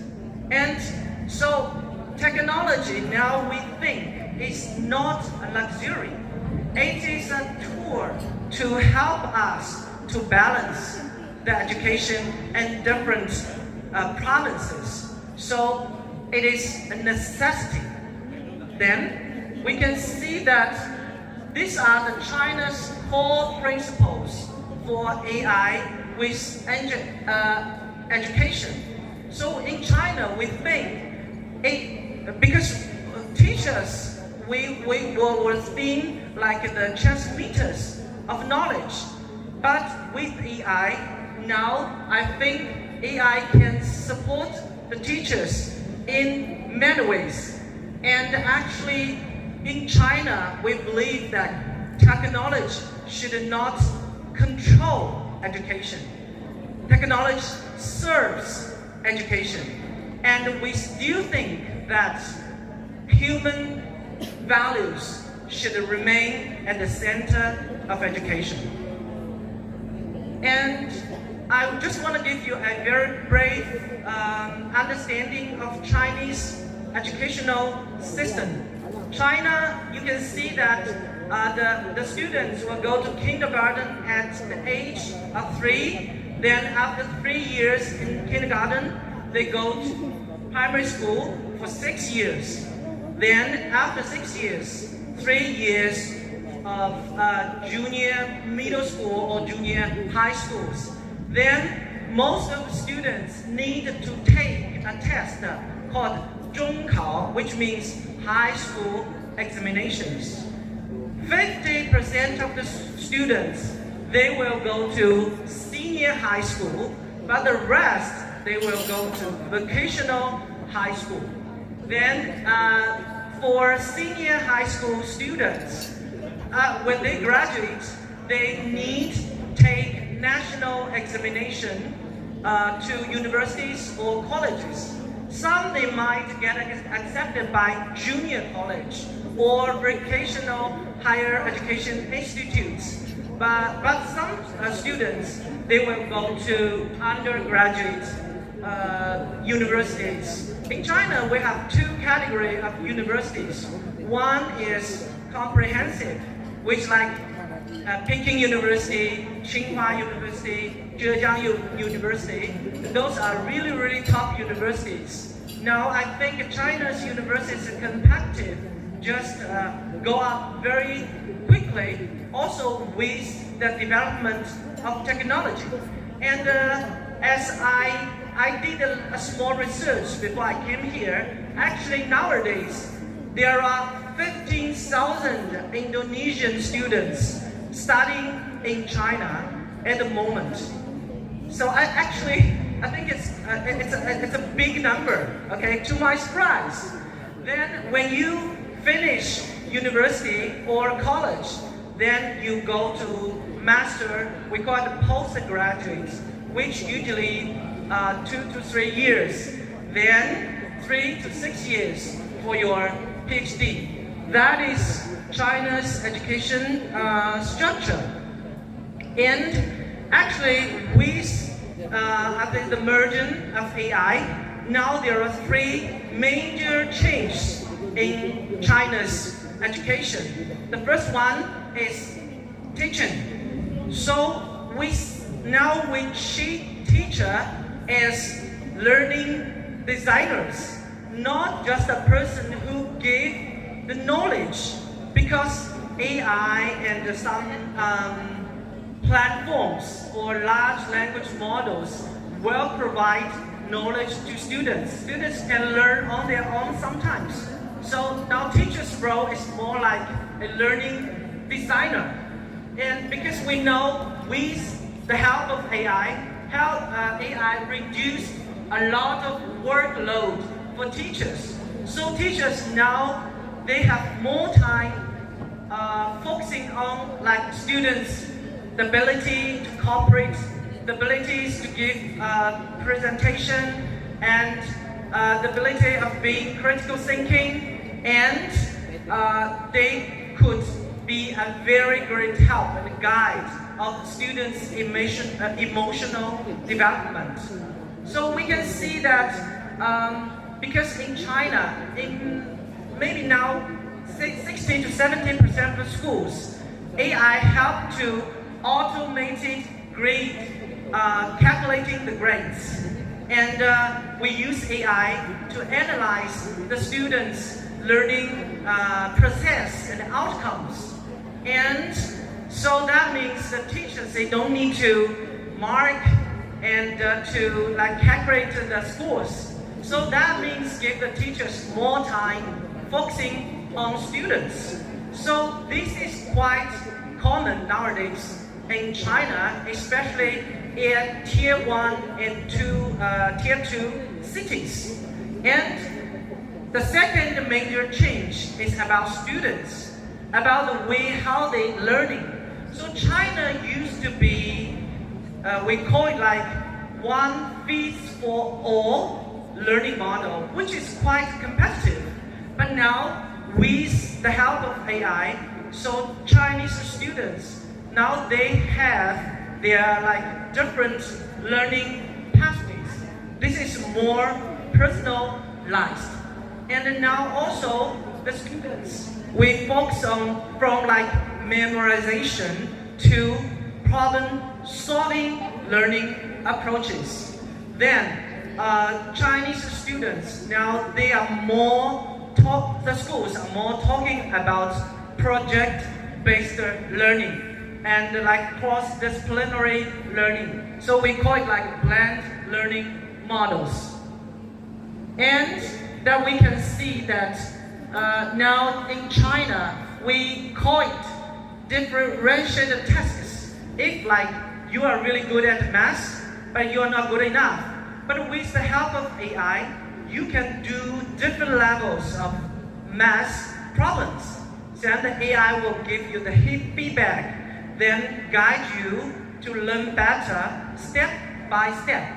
And now our classrooms, we call it like student-centered classrooms. Teachers, the students is the center of the classroom, and the teachers is more like coach, it's more like guide, not just a teacher-centered classroom anymore.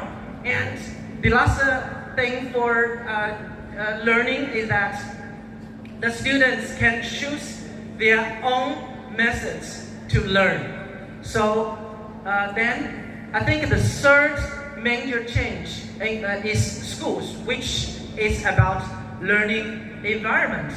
Now the China schools is quite data-driven, digital connected, and also these digital platforms will be close connected with museums, libraries, universities, companies, laboratories, that the students can have like more access to outside resources instead of like just the textbooks and the books in the library of schools.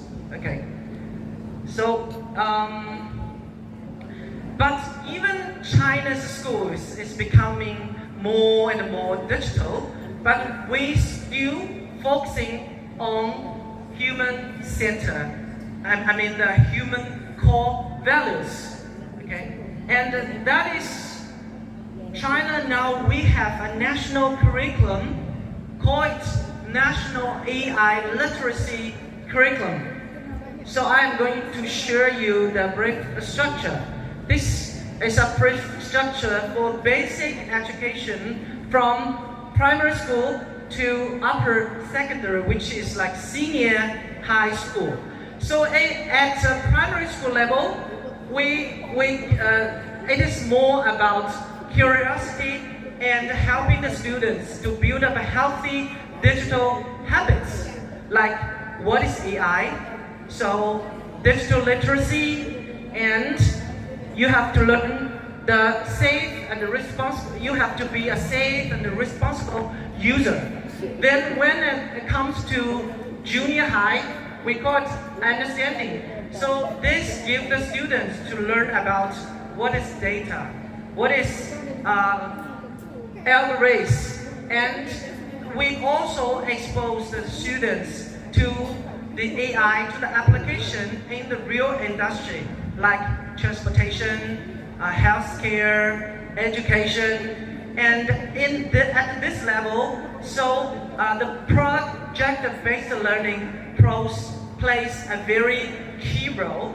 Then when it comes to the upper secondary, we use the word integration, that we want the students at this level to be more learn about AI, gramming, and they need to talk about AI's social impact, and also talking about their future careers, especially related with technology.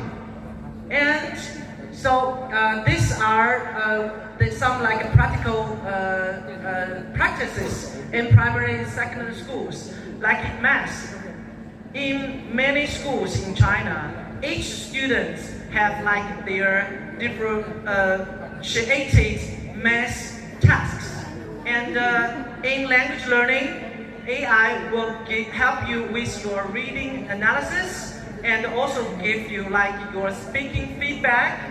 And in science, we use virtual experiments to help the students to hands-on activities to learn, to better learn about science. And then some schools in China, now we use like 2 ways to help students learning, real-world learning and virtual learning. And last one, project-based approaches is becoming very, very popular in China. Okay. Then, as what I mentioned, that China is still encouraging students to talk about fairness, respect, and responsibility, and the social impact of technology when they are exposed to so many digital platforms like TikTok and everything like that. So I think this is like China's perspective. We don't think China's model is the only one model. Every country can have like local adaptation models. So sharing is the key. It is like the foundation for us to work together, to learn each other from each other, and to find better solutions in the new era of AI. So yes, and you can see most of the pictures in my presentation are all made by Nano Banana. So it will just cost you like 5 seconds to finish one picture. So this is the magic of AI when it comes to your learning. Okay. So last time, because the time is quite limited, and this is my contacting, because in China we can not use like WhatsApp. So if you wanna come to visit China, if you wanna to have a look at China, you can contact me and this email. So I really look forward to working with educators from Indonesia, Malaysia, Australia, Turkey, the Philippines, and other countries. Let's just work together to build a better learning environment, to support teachers, to empower students, to be a better society in the future. Thank you very much.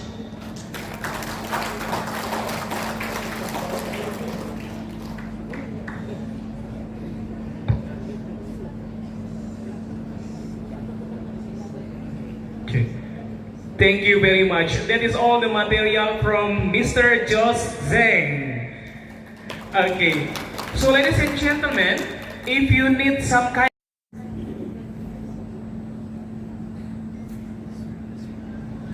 أعوذ بالله من الشيطان الرجيم بسم الله الرحمن الرحيم الحمد لله رب العالمين الصلاة والسلام على أشرف الأنبياء والمرسلين وعلى آله وصحبه أجمعين رب اشرح لي صدري ويسر لي أمري واحلل عقدة من لساني يفقه قولي السلام عليكم ورحمة الله وبركاته. And very good afternoon. Bapak-bapak, ibu-ibu, pemerintah-pemerintah yang ada pada petang ini.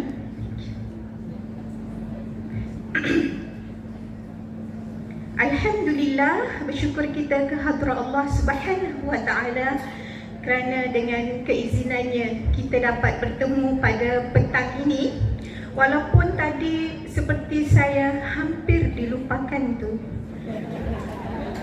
Kecil hati saya. Sebab kita datang dari jauh kan. dari seberang lautan. Jadi saya lebih berbangga kalau saya berkata-kata di sini menggunakan bahasa Nusantara, iaitu bahasa Melayu. Cakap Upin Ipin lah kan, bahasa Upin Ipin. Boleh kan bahasa Upin Ipin?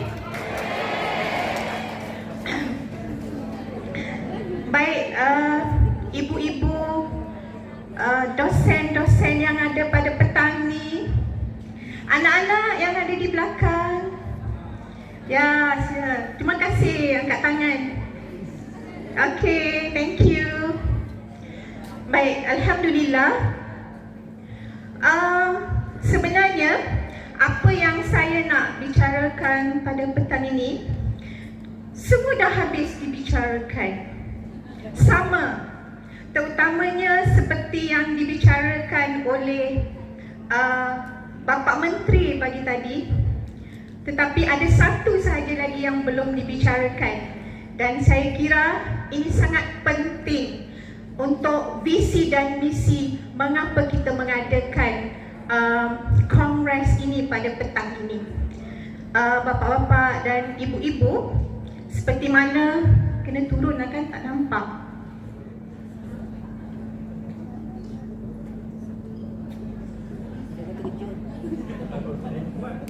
Tak jumpa tangga.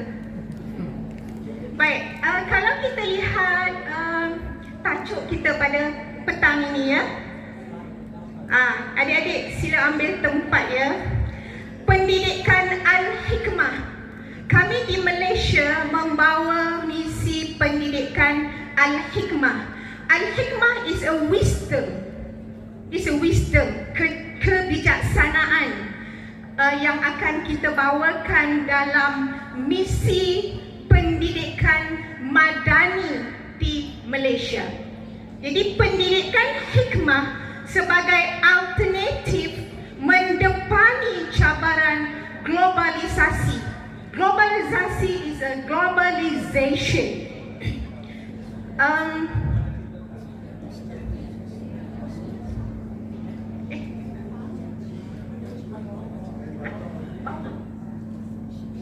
Alright, kita terus lanjut.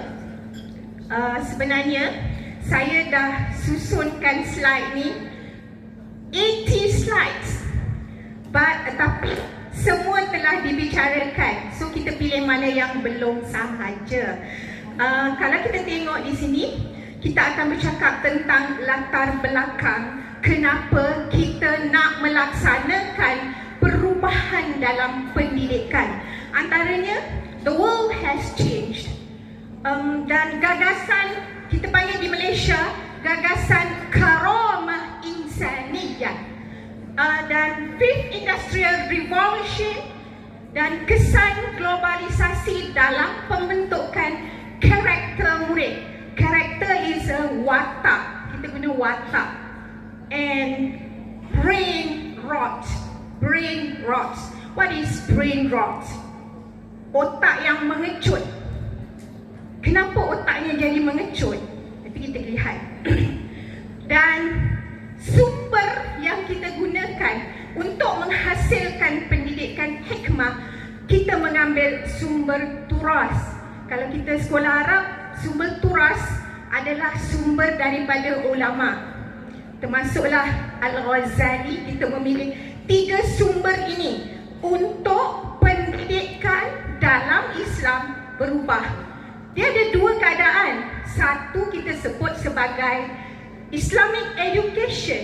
Islamic education as a subject. But perubahan yang kita nak bawa adalah pendidikan dalam Islam. Education in Islam. Right? Rujukan utama yang sebelum ni kita biasa menggunakan segmen Freud. Siapa lagi? Albert Einstein. Kan? Yang lama-lama tu.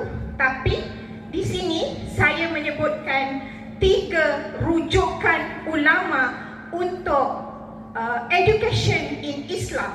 Al-Ghazali, Imam Al-Ghazali, Ibn Khaldun dan Imam As-Sanusi. dalam kitabnya Ummul Barahim. Dan yang ketiga, kita akan mencadangkan, kita cuba mencadangkan, ini yang dilaksanakan di Malaysia melalui takmir pendidikan ABIM. Kita melaksanakan kurikulum pendidikan hikmah, iaitu latar belakang pelaksanaan kurikulum, transformasi dan cadangan pelaksanaan kurikulum al-hikmah dalam kurikulum menggunakan konsep kurikulum pendidikan hikmah. Okey. Yang tadi tu tepi tu adalah kitab-kitab rujukan yang kita gunakan, the data. Kita guna data driven. Kita merujuk kitab Al-Muqaddimah Ibn Khaldun, satu kitab yang besar